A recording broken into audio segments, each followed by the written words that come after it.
시청자 여러분 안녕하십니까? 10월 둘째 주 복지TV 전남방송 뉴스데스크 시작합니다.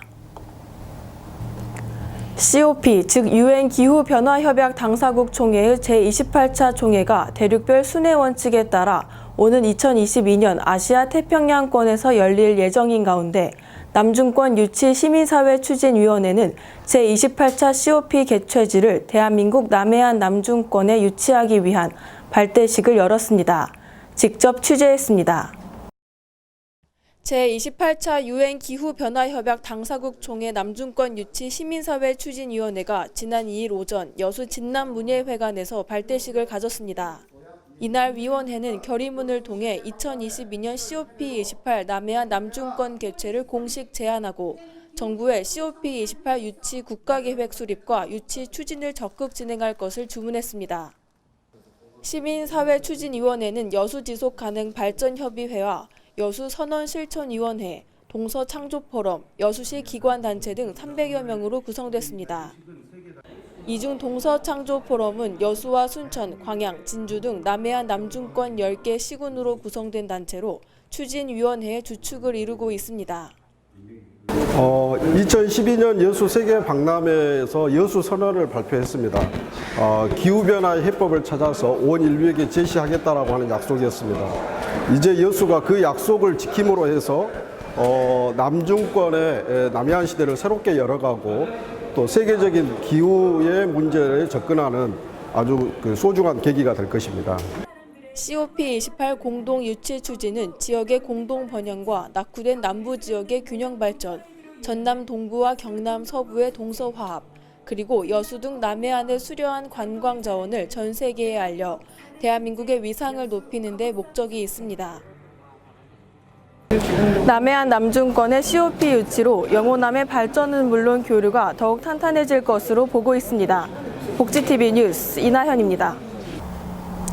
순천만 국가정원에서는 사흘 동안 2019 순천만 국가정원 국제 차문화 산업전이 개최돼 우리 전통차에 대한 관심을 끌었습니다. 지난 4일부터 6일까지 순천만 국가정원에서 열린 국제 차문화 전시회는 사흘 동안 전통차에 대한 다양한 기획전과 체험전을 열었습니다. 영호남 차와 물이 합쳐지는 개막 퍼포먼스와 영호남 오페라 공연을 시작으로 진행된 이번 행사에는 순천 지역 차 관련 업체와 제품들이 한자리에 모였습니다.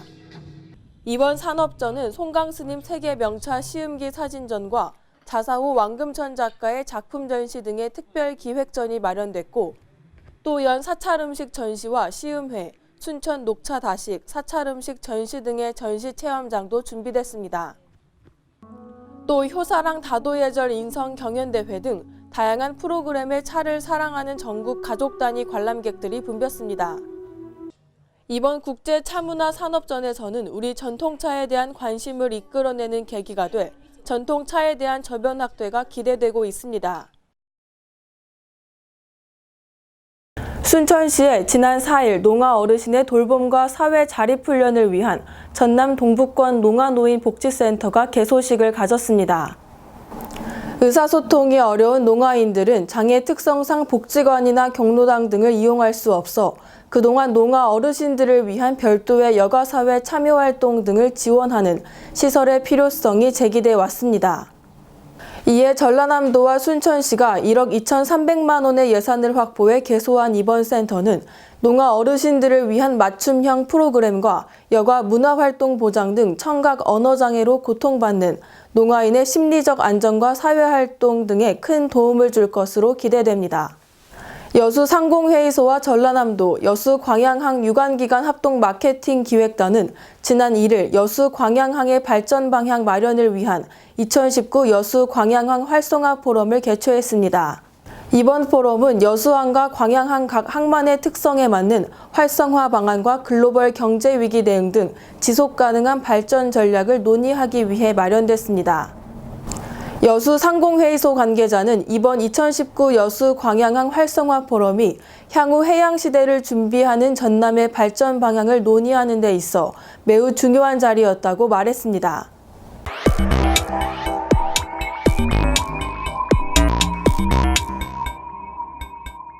우리 지역의 핫이슈를 전해드리는 토크인 전남입니다. 복지TV 전남방송 이영춘 본부장 나오셨습니다. 안녕하십니까. 고흥군이 추진한 고흥만 일대 수변 노을공원 내 민간 콘도시설 유치 사업이 부적절하게 이뤄진 것으로 감사원 감사에서 확인됐다죠. 네, 그렇습니다. 감사원이 이달 들어 공개한 지방자치단체 전환기 취약 분야 특별 점검 감사를 보면 고흥군은 2011년 국토교통부 승인을 받아 고흥군 일대 14만여 제곱미터에 국비 100억 원을 들여 천연 해수풀장 또 박물관 등을 포함한 노을공원 개발 사업을 추진했습니다. 이 사업을 추진하면서 고흥군은 2016년 A업체에 노을공원 부지 3만여 제곱미터 지상 10층 규모 휴양 콘도미니엄을 짓는 건축을 허가해 줬습니다. 그러나 해당 콘도 부지가 국가 재정을 지원받고 있는 사업 부지 안에 있기 때문에 국토교통부로부터 사업계획 승인을 받아야 하지만 고흥군은 승인을 받지 않은 채 건축을 허가한 것으로 밝혀졌습니다.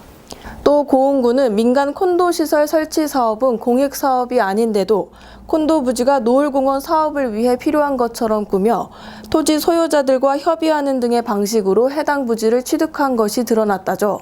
네, 그렇습니다. 고흥군은 일부 토지 소유자가 협의에 응하지 않으면서 토지 취득이 지연되자 토지에 대한 감정평가액 외에 보상비를 추가로 지급해 주기로 하고 관련이 없는 다른 사업에서 3억 6천여만 원을 빼내 차명계좌를 이용해 지급해 줬다는 것으로 조사됐습니다. 고흥군은 이후 해당 콘도 부지를 취득 가격인 15억 5천만 원보다 6억 6천만 원가량 저렴한 8억 9천여만 원을 A업체에 낮은 가격으로 매각까지 했습니다. 매각 방식은 지명 경쟁 입찰이었지만 고흥군은 A업체와 A업체로부터 소개받은 들러리 업체 등 두 곳을 지명 경쟁 대상자로 지정해 사실상 수의계약으로 진행했다는 것이 감사원의 지적입니다. 네, 특히 고흥군은 이런 일련의 과정에서 노을공원 조성 목적으로 지원받은 국고보조금을 목적외로 사용했다고 하죠. 네, 그렇습니다. 지원받은 국고보조금 13억 8천여만 원을 콘도 건축을 위한 지구단위 계획 수립 용역비와 콘도 부지 취득비 등 목적 외로 사용한 것으로 드러났습니다.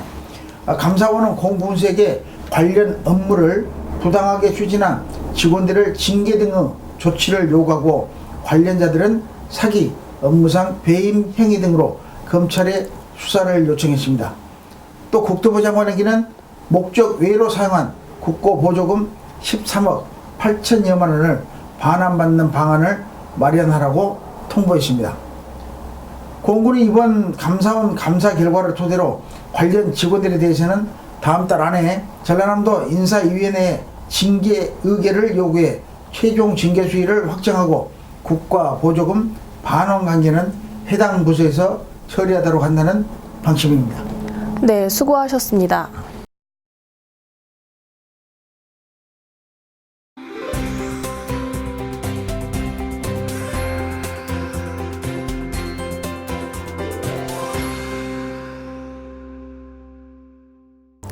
제71주년 여순사건 희생자 합동추념식이 열리는 오늘 19일 오전 11시에 여수시 전역에 1분간 묵념 사이렌이 울립니다. 여수시는 올해 처음으로 합동추념식에 맞춰 여순사건 희생자의 넋을 위로하고 여순사건 특별법 제정에 대한 시민 공감대를 확산하기 위해 경계경보와 동일한 평탄음 묵념 사이렌을 울린다고 밝혔습니다. 광양시가 시민과 함께 여는 지속가능한 광양 관광 도약 원년 선포식을 개최했습니다. 지난 1일 해오름 육교 준공기념식과 함께 열린 선포식에서 광양시 관계자는 문화와 예술, 관광을 미래 전략 사업으로 육성해 일자리를 창출하는 등 광양이 남해안 신성장 관광벨트의 중요한 거점이 돼 많은 역할을 할 것으로 기대한다고 말했습니다. 목포시가 지난 1일 시민의 날 기념행사에서 슬로시티 목포 선포식을 가졌습니다. 슬로시티는 지역 고유의 문화, 전통 등을 보존하며 시민의 행복을 추구하는 운동으로 이날 선포식에서 시는 균형과 조화를 통한 미래의 도시를 만들어 나가겠다며 슬로시티 목포 비전을 선포했습니다. 무안군은 지난 2일 제39회 자유수호 희생자 합동위령제를 실시했습니다. 자유수호 희생자 합동위령제는 한국 전쟁 당시 무고하게 희생당한 영령들의 넋을 위로하고 그 숭고한 정신을 기리기 위해 지난 1983년부터 이어오고 있습니다. 광양시는 지난 1일 광양시 도시재생 학술 심포지엄을 개최했습니다. 이번 심포지엄은 광양시 도시재생의 현주소와 산업 기반 도시로서의 미래 전략을 분석하고 경제 기반형 도시재생의 방향을 모색하고자 마련됐습니다.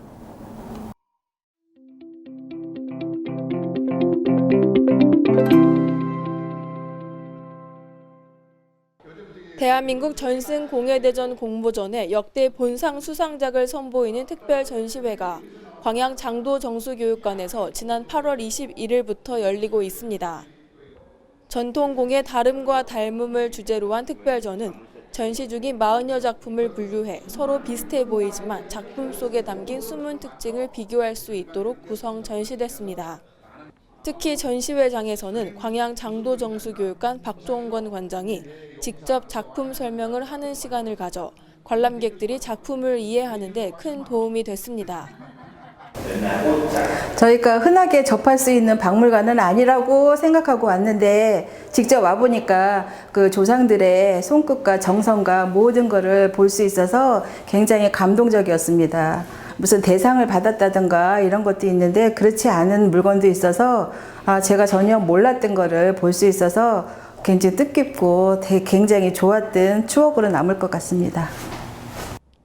이번 전시회는 우리 공예의 우수성을 공유하고 전승 공예의 필요성을 공감할 수 있는 자리를 마련함으로써 전통 공예와 전승 사업의 가치와 필요성을 확인할 수 있는 자리가 됐습니다. 지금 이런 우리 전통 문화를 갖다가 우리가 가까이 접할 수 있는 시대가 아니거든요. 그러다 보니까 우리 국민들한테 차츰차츰 이 전통 문화가 잊혀지고 사라지고 그런 부분 갖다가 저희가 어떻게 하면은 우리 국민들하고 같이 과거의 문화가 아니라 현재 우리 속에서 살아있는 문화 갖다가 알릴까 하고 생각한 것이 앞으로 우리 협회에서 전국 각 시도를 갖다가 다니면서 우리 문화를 전통 문화 갖다가 알리기 위한 목적으로 특별전 갖다가 진행하게 되었습니다. 12월 6일까지 특별 전시회가 열리는 광양 장도전수관 박물관은 국가무형문화재 제60호 장도장 박용기 명인 등에 의해 전통 장도의 계승 발전을 위해 건립돼 현재 박종근 관장이 대를 이어 운영하고 있습니다. 이번 전시회를 통해 우리의 전통공예를 보존하고 전수하는 데 관심을 갖는 계기가 되고 있습니다. 복지TV 뉴스 이나현입니다. 이상으로 뉴스를 마칩니다. 오늘도 함께해 주신 여러분 고맙습니다.